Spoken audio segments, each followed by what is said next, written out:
Hello everybody, welcome to the sky touch point. आज जो हम हैं अपना ग्रोथ एंड डेवलपमेंट के टॉपिक को आगे कंटिन्यूटी करते हैं। तो आज जो है हम स्टेजेस ऑफ डेवलपमेंट करेंगे। तो सबसे पहली स्टेज है प्री नेटल स्टेज, जो जन्म से पहले का समय होता है। उसके बाद है पोस्ट नेटल स्टेज, जो जन्म के बाद का समय होता है। अब पोस्ट नेटल स्टेज में क्या होता है, इन्फेंसी पीरियड होता है, जो कि जिसको हम शिशु अवस्था कहते हैं, जो 2 साल तक का चलता है। अर्ली चाइल्डहुड, जिसको हम पूर्व बाल्य अवस्था भी बोलते हैं, जो 2 से 6 साल तक की होती है।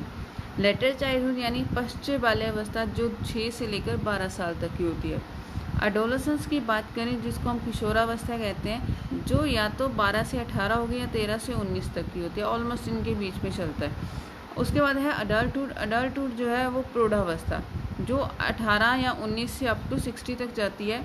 और फिर है ओल्ड एज यानी वृद्धावस्था, जो 60 से लेकर अप टू हमारे टिल डेथ तक चलती है। नेक्स्ट हमारे पास है जो है prenatal stage. Prenatal stage को जिसको हम बोलते हैं जन्म से पहले या गर्भ धारण करने का समय या गर्भावस्था भी बोल देते हैं। अब इसका टाइम पीरियड देखो, या तो 280 डेज होगा या फिर 9 मंथ से लेकर 10 डेज, 9 मंथ 10 डेज हो सकता है, 40 वीक्स हो सकता है, सेल टू टिल बर्थ तक हो सकता है। तो इस अवस्था में क्या होता है कि गर्भ धारण से शैशवावस्था तक की अवधि होती है। अब इसमें क्या होता है कि बालक के सारे शरीरों का अंग अच्छे से, उनकी जो कह सकते हैं कि शरीर के सारे अंग क्या अच्छे से विकसित हो जाते हैं और ये तीव्र गति से होते हैं। ठीक है, अब इसमें क्या होगा कि तीव्र गति से होंगे और गर्भावस्था का जो विकास है माँ के खान पान पर बहुत बिल्कुल, ये तो बिल्कुल सही बात है कि माँ जैसा भी खाना खाएगी वैसा क्या होगा, बच्चे का विकास होगा।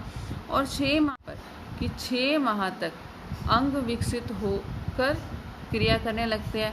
और इसके पश्चात क्या होता है कि विकास की गति और ज़्यादा तेज हो जाती है और जन्म के समय उन सभी अंगों ज्ञान इंद्रियों की क्रिया करने योग्य होते हैं, मतलब पूरी तरह से वो विकसित हो चुके होते हैं यहाँ पर। उसके बाद है इसकी 3 सब स्टेजेस हैं। तो सबसे पहले स्टेजेस है जर्मिनल स्टेजेस, को डिम्बावस्था या बीज अवस्था भी कहते हैं, जो 2 हफ्ते तक चलती है। एम्ब्रोनिक स्टेज जो होती है पिंडावस्था, जो 14 से 16 दिन तक की होती है, यानी 8 हफ्ते तक की होती है। उसके बाद है फैटल स्टेज, जिसको भ्रूणावस्था या फिर गर्भाशयावस्था, ठीक है, जो 60 days 8 week to till birth होती है या 280 डेज तक की चलती है। तो ये हमारे पास प्री नेटल स्टेज की सारी। नेक्स्ट हमारे पास है पोस्ट नेटल। पोस्ट नेटल में सबसे पहले हमने बात की थी इन्फेंसी पीरियड। तो इन्फेंसी पीरियड जिसको हम क्या बोलते हैं, शिशु अवस्था, जो कि जन्म से लेकर 2 साल तक की होती है। अगर इसमें एवरेज हाइट को लें तो इन तीनों में से सबसे बेस्ट है वो 19 है। ठीक है, और वेट की बात करें तो वो 7 पाउंड बेस्ट है यहाँ पर हमारे पास। नेक्स्ट हमारे पास जो है कुछ इम्पॉर्टेंट इसमें पॉइंट्स है कि पहला दांत बच्चे का 6 मंथ तक आ जाता है। पहला स्टेप है वो 9 to 12 मंथ तक ले लेता है। चलना शुरू जो होता है वो 14 से 15 मंथ तक स्टार्ट हो जाता है। और इस टाइम में क्या होता है, सोशल डेवलपमेंट होती है और इस पीरियड को हम पीरियड ऑफ अट्रैक्शन भी कहते हैं। नेक्स्ट में जो है ना बहुत इम्पॉर्टेंट पॉइंट्स है डॉक्टर ए.बी. हरलॉक के अकॉर्डिंग। उनके अकॉर्डिंग जो है इन्फेंसी पीरियड 0 से 14 दिनों तक का होता है और ये जो जीवन का ना सबसे खतरनाक काल माना जाता है। ये क्वेश्चन पूछा जाता है कि जीवन का सबसे खतरनाक काल कौन सा है, तो कौन सा है वो इन्फेंसी पीरियड है। और इसको अपीली काल भी बोलते हैं। और इसमें क्या होता है, बच्चे में जन्म के समय न तो सामाजिकता होती है न ही असामाजिकता। तो ये जो तीनों पॉइंट्स है ना, इन तीनों पॉइंट्स के ऊपर बहुत से अच्छे क्वेश्चन बने हुए हैं, तो इसको बहुत ही अच्छे से करना है। सबसे पहले है वैलेंटाइन ने क्या कहा है कि इसको जीवन का आदर्श काल का है। उसके बाद सिगमंड फ्राइड ने इसको जीवन का निर्माण काल का है। और इन्होंने कहा है कि बर्थ से लेकर 5 या 4 वर्ष तक का काल को शिशु काल का है। उसके बाद जे.बी. वॉटसन कौन है, फादर ऑफ बिहेवियरिज्म है। फादर ऑफ बिहेवियरिज्म इन्होंने क्या बोला है, 3 इमोशन बताए इस अवस्था में, फियर, एंगर और लव, जिसको शॉर्टली FAL बोलते हैं। अब इस अवस्था में कुछ इंपॉर्टेंट पॉइंट है, क्या है कि यहाँ पर इस अवस्था में अपरिपक्व बालक होता है, दूसरों पर निर्भर करता है। सिर का बड़ा आकार होता है, बच्चे का जो सिर होता है ना उसका आकार सब बड़ा होगा अगर आप उसके बाकी हिस्सों से देखें तो।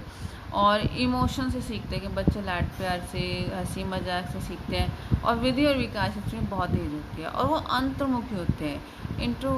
इंट्रोवर्ट यहाँ पर पर्सनैलिटी होती है, मतलब अपने आप में मस्त है, कुछ नहीं लेना दुनिया से, आसपास से, ठीक है।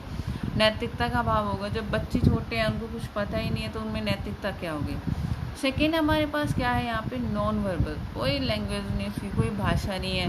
फिर धीरे धीरे में सेमी वर्बल, जैसे दादा मामा वर्ड्स कुछ बोलते हैं, फिर उसके बाद वो भाषा यानी वर्बल हो जाते हैं।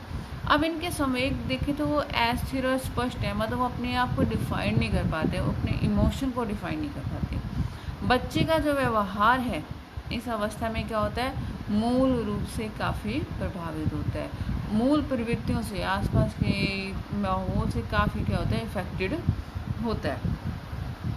सो गाइज हम जो बाकी आगे अपने जो कंटिन्यूटी जो हमारे पास इसके आगे स्टेजेस हैं उसको हम कल कंटिन्यूटी करेंगे।